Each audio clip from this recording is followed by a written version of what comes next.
जब सेटबैक मिलता है, हम अगर कुछ काम कर रहे हैं उसमें बार-बार फेलियर मिल रहा है, इमोशंस की हमारी कदर ही नहीं की जा रही है, ना ही कोई समझ रहा है, हम बस रोए जा रहे हैं, परेशान होए जा रहे हैं।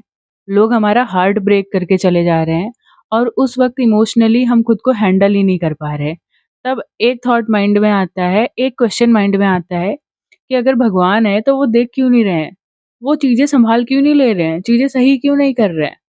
तो for this answer let me take you to the Mahabharat और उस टाइम की एक स्टोरी है, जब चौसर का खेल खत्म होता है, पांडव हार जाते हैं, द्रौपदी जी का चीरहरण हो जाता है, सब कुछ हो जाता है।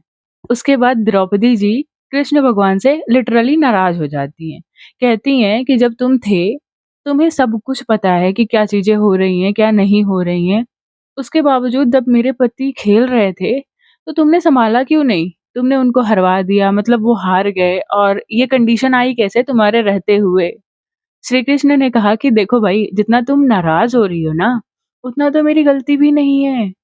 शायद तुम मेरे ऊपर बहुत ज़्यादा गुस्सा कर रही हो। अच्छा मेरी बात सुनो, जब ये गेम शुरू हुआ, खेल शुरू हुआ तो दुर्योधन ने बोला कि मेरी तरफ से शकुनी मामा पासा फेंकेंगे। ओके था, उन्होंने फेंका और पांडवों ने कुछ नहीं बोला, पांडवों ने पासा फेंका, जो भी करा, रिज़ल्ट तुम्हारे सामने है। तुम्हारे पाँचों पतियों ने उस टाइम मुझे याद भी नहीं किया। वो ये भी तो बोल सकते थे कि मेरी तरफ से पासा कृष्ण फेंकेंगे, है ना? ये बोल सकते थे ना? इवन उन्होंने मुझे उस टाइम पे याद भी नहीं किया कि मेरा नाम लेकर के पासा फेंक दें। ये सारी चीज़ें ना तभी हुई और ये बात प्रेमानंद जी महाराज भी बोलते हैं कि कोई भी काम करो, उसके पहले भगवान का नाम ले लो। बोल दो कि ये भी जो मैं कर रहा हूँ ना, जो ये सारी एक्टिविटीज़ कर रहा हूँ, वो भी तुम्हारी सेवा ही है समझ लो। और जब तुम नाम लेते हो ना उनका, नाम लेकर के कुछ काम स्टार्ट करते हो तो इनडायरेक्टली तुम्हारे अंदर से वो वाली फीलिंग्स आती है कि चलो मैं काम शुरू तो कर रहा हूँ, अब इसके बाद जो होगा ना तुम सँभाल लेना और जिस डायरेक्शन में मुझे लेके जाना होगा, लेके जाओ। और ये ना ये भी एक सरेंडर का पार्ट है।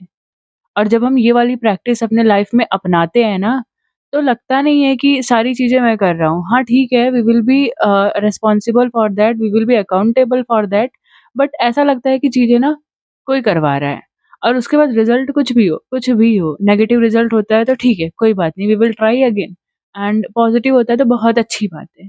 ये सारी बातें मैनिफेस्टेशन में भी बताते हैं कि जब तक तुम खुद से कंट्रोल करना चाहोगे सिचुएशन को, शायद तुम उस तब तक कोई अच्छा रिज़ल्ट ना पाओ। बट जब तुम सरेंडर कर देते हो टोटली, तब everything falls in your way. और भगवान ये सारी चीज़ें पे नज़र रखते हैं कि चलो ये काम ये कर रहा है ना और इस इंटेंशन के साथ अगर कर रहा है कि ये सारी चीज़ें तो मैं कर रहा हूँ, मैं सारी चीज़ें सँभाल रहा हूँ, अगर मैं ना देखूँ तो चीज़ें हो ही ना। ऐसा ना लोग करते हैं जनरली। तो वो सारी चीज़ें देख कर के भगवान भी बोलते हैं कि ठीक है, तुझे ही करना है ना, जा तू कर ले फिर, देख लेना इसका रिज़ल्ट। मैं तो साइड में बैठ जाता हूँ, देखता हूँ। I will just wait and watch. जब तुम मुझे बुलाओगे तभी मैं आऊँगा। देखो सिंपल सी बात है, अगर हम अपना इंटेंशन प्योर रख कर के उनको बुलाते हैं ना किसी भी काम के लिए, तो वो आते हैं।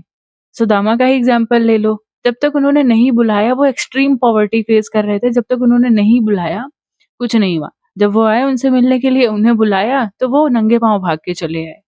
और ये सारे सर्कमस्टेंसेस, ये सारी सिचुएशंस ना हमें ही सिखाने के लिए हुई हैं कि हम इससे कुछ ना कुछ सीख लें।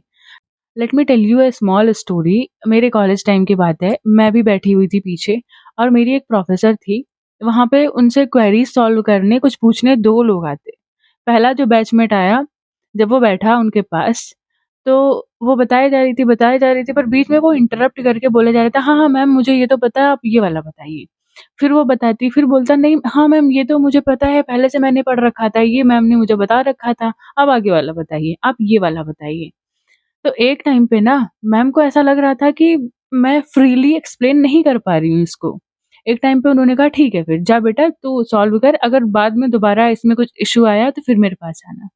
और वहीं जो दूसरी लड़की थी, जब वो बैठी तो उसने बोला कि मैम मुझे कुछ नहीं आता, मुझे समझा दीजिए। ऑल्दो उसको आ रहा था, उसने सीखा हुआ था। तब हमारी प्रोफ़ेसर ने ना उस लड़की को इतने ईज़ी लैंग्वेज में फ्रॉम ए टू जी सारी चीज़ें समझाई और उसको समझ में भी बहुत अच्छे से आ गया, उसका कॉन्सेप्ट क्लियर हो गया।